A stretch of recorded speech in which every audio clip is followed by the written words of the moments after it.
ಮೊನ್ನೆ ಒಟ್ಲು ಬಿಟ್ಟು ನಾಟಿ ಮಾಡಿದ್ವಿ, ಇವತ್ತು ಕೊಯ್ಲು ಕೊಯ್ತಾ ಇದೀವಿ. ಹೇಳಕ್ ಹೋದ್ರೆ ನಿಜವಾಗ್ ನಮ್ಮ ತಾಯಿಯವ್ರ ಆಶೀರ್ವಾದ ಭೂಮಿ ಮೇಲೆ ಬೆಳೆದು ನಿಂತಿದೆ.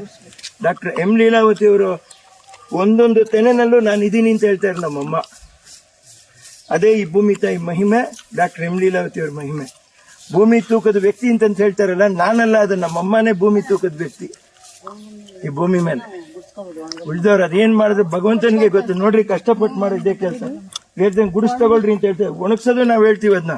ಅದನ್ನು ನೋಡ್ರಿ ಯಾವ ರೀತಿ ಒಣಗಿಸ್ತೀವಿ ಅಂತ ನೋಡ್ರಿ, ಗೊತ್ತಾಗತ್ತೆ. ಅಕ್ಕರೆ ನಾವು ಬಿಡಬಾರ್ದು ಯಾವತ್ತು. ಮಳೆ ಬಂದಿರತ್ತೆ, ಭತ್ತ ಪೈರು ಮಲಗ್ಬಿಟ್ಟಿರತ್ತೆ, ಅಂತ ಸಮಯದಲ್ಲಿ ಹಿಂಗೆ ಬಿದ್ದೋಗಿರತ್ತೆ. ಈ ಬಿದ್ದೋಗಿರೋದನ್ನ ಕೂಡ ನಾವು ವೇಸ್ಟ್ ಮಾಡಬಾರ್ದು. ಇದನ್ನ ಗುಡಿಸ್ಕೊಂಡು ಕ್ಲೀನಾಗಿ ಗುಡ್ಡೆ ಹಾಕೊಂಡು ಮನೆಗೆ ಸೇರ್ಸ್ಕೊಳ್ಳೋದು ನೋಡ್ಬೇಕು. ಅದನ್ನ ಬಂದಷ್ಟು ಬರ್ಲಿ, ಅದು ಬಿಡಬಾರ್ದು. ಇದೊಂದು ಪಾಠ ಇನ್ಮೇಲೆ ನಮ್ಗೆ.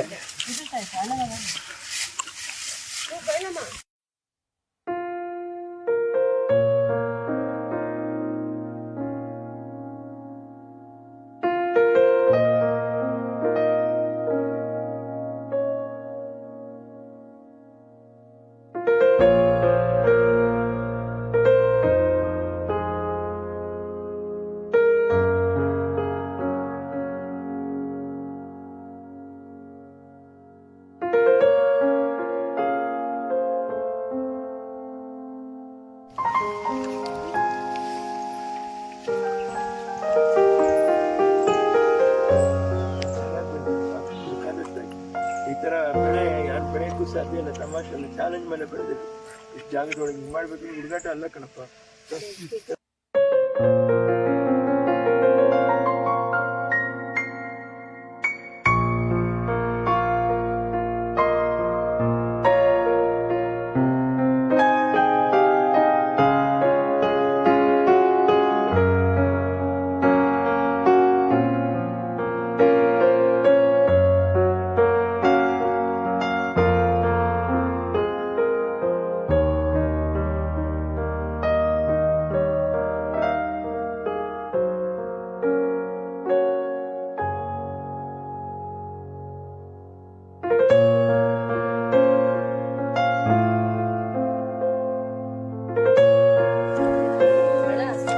ಮೊನ್ನೆ ಒಟ್ಲು ಬಿಟ್ಟು ನಾಟಿ ಮಾಡಿದ್ವಿ, ಇವತ್ತು ಕೊಯ್ಲು ಕೊಯ್ತಾ ಇದೀವಿ. ಹೇಳಕ್ ಹೋದ್ರೆ ನಿಜವಾಗ್ ನಮ್ಮ ತಾಯಿಯವ್ರ ಆಶೀರ್ವಾದ ಭೂಮಿ ಮೇಲೆ ಬೆಳೆದು ನಿಂತಿದೆ. ಡಾಕ್ಟರ್ ಎಂ ಲೀಲಾವತಿ ಅವರು ಒಂದೊಂದು ತೆನೆನಲ್ಲೂ ನಾನು ಇದೀನಿ ಅಂತ ಹೇಳ್ತಾರೆ ನಮ್ಮಮ್ಮ. ಅದೇ ಈ ಭೂಮಿ ತಾಯಿ ಮಹಿಮೆ, ಡಾಕ್ಟರ್ ಎಂ ಲೀಲಾವತಿ ಅವ್ರ ಮಹಿಮೆ. ಭೂಮಿ ತೂಕದ ವ್ಯಕ್ತಿ ಅಂತ ಹೇಳ್ತಾರಲ್ಲ, ನಾನಲ್ಲ, ಅದು ನಮ್ಮಮ್ಮನೇ ಭೂಮಿ ತೂಕದ ವ್ಯಕ್ತಿ ಈ ಭೂಮಿ ಮೇಲೆ.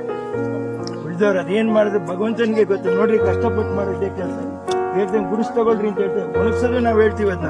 ಅದನ್ನು ನೋಡ್ರಿ ಯಾವ ರೀತಿ ಒಣಗಿಸ್ತೀವಿ ಅಂತ ನೋಡ್ರಿ, ಗೊತ್ತಾಗತ್ತೆ. ಅಕ್ಕರೆ ನಾವು ಬಿಡಬಾರ್ದು ಯಾವತ್ತು.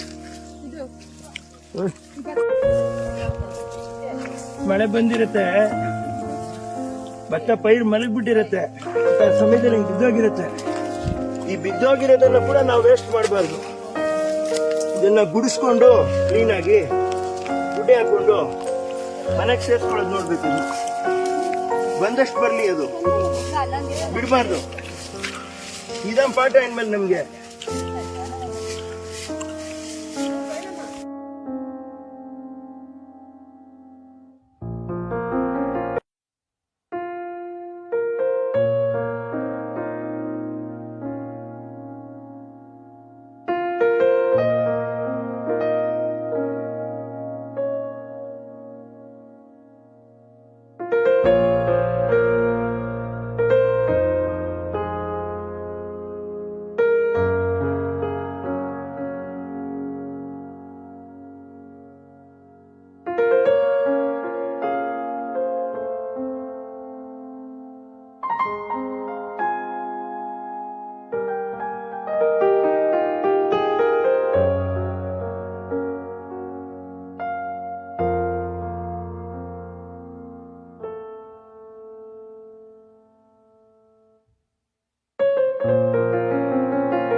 ತರ ಬೆಳೆ ಯಾರು ಬೆಳೆಯಕ್ಕೂ ಸಾಧ್ಯ ಇಲ್ಲ. ತಮಾಷೆ ಚಾಲೆಂಜ್ ಮೇಲೆ ಬೆಳೆದಿದೆ.